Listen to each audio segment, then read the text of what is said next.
नमस्कार, मी विशाल सर आणि विशाल sir English Konkan या आपल्या सगळ्यांच्या मराठमोळ्या पद्धतीने इंग्लिश शिकण्याच्या यूट्यूब चॅनलमध्ये मी आपलं सहर्ष स्वागत करीत आहे.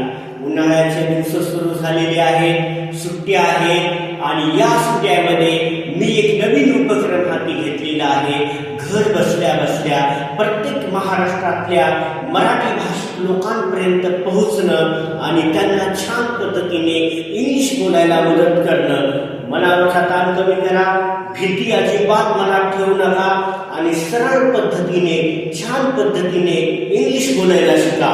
तर दैनंदिन जीवनामध्ये तुम्ही मराठी मालिका पाहतात, चित्रपट पाहतात किंवा इंग्लिश न्यूज पाहतात, तिथं कुठेतरी एक वाक्य आलेलं असते की आय वॉन्ट धिस किंवा आय वॉन्ट दॅट किंवा आय नीड मनी किंवा वी नीड बुक. तर तुम्ही ते सहज ऐकता, पण तुम्हाला शब्दशः अर्थ माहीत नसतो. तर अवघ्या या 2 ते 3 मिनिटाच्या व्हिडिओमध्ये मी तुम्हाला आज घेऊन जाणार आहे त्या नवीन टॉपिककडे. आपल्याला शब्द बोलायला शिकायचे. तर बघा, वॉन्ट आणि नीड या दोन्हीमध्ये काय फरक आहे तर पहा. वॉन्ट म्हणजे काय? पाहिजे किंवा इच्छितो, कुठली तरी गोष्टची इच्छा करणं. आणि नीड म्हणजे काय? अत्यावश्यक, गरजेचं, जरुरीचं. तर याच्यामध्ये तुम्हाला सगळ्यात महत्वाचं म्हणजे सब्जेक्ट. हे तुम्हाला माहिती आहे, I, we, you, he, she, it, they. हे तुम्हाला पहिल्यांदा शिकवलेलं आहे.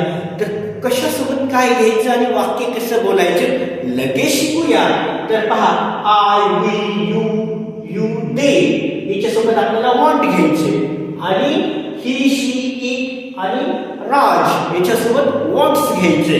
म्हणजेच मला पाहिजे किंवा मी इच्छितो पासून तर राजला पाहिजे किंवा राज इच्छितो इथपर्यंतचा हा प्रवास होतो. तर शब्दशः आपल्याला काय करायचे तर एक कुठलंही नाव घ्यायचे, त्याच्यापुढे वॉन्ट लावायचे आणि सरळ वाक्य बोलायला शिकायचे. जसं की राज वॉन्ट्स पेन. राजला पेन हवी किंवा पेन पाहिजे. सरळ सरळ आहे, म्हणजे त्याला फक्त पाहिजे. दिली काय नाही दिली काय, तो फक्त म्हणतो मला पेन पाहिजे. पण ज्यावेळेस तोच म्हणेल की राज काय म्हणेल, राज म्हणेल की राज नीड्स पेन, म्हणजे राजला पेनची अत्यावश्यक आहे, जरुरी आहे, ते गरजेचंच आहे. म्हणजे अशा पद्धतीने आपल्याला फरक कळतो. जसं की म्हणायचं झालं की दे वॉन्ट 10 रुपीज, त्यांना 10 रुपये पाहिजेत. आणि पहा, दे नीड 10 रुपीज, त्यांना 10 रुपयाची जरुरी आहे, 10 रुपये त्यांना अत्यावश्यक आहे. त्या पद्धतीने आपण वाक्य बोलू शकतो. जसं की he wants English grammar book, म्हणजे त्याला इंग्लिश ग्रामर बुक पाहिजे. दिलं काय नाही दिलं काय काही गरज नाही, पण जर ते 10वीला असला, त्याची परीक्षा असली 10 दिवसावरच, मग त्यावेळेस तो काय म्हणेल की सपोज राज म्हणेल की राज नीड्स इंग्लिश ग्रामर बुक किंवा I need English grammar book. तर अशा पद्धतीने आपल्याला वॉन्ट आणि नीड मधला फरक कळाला.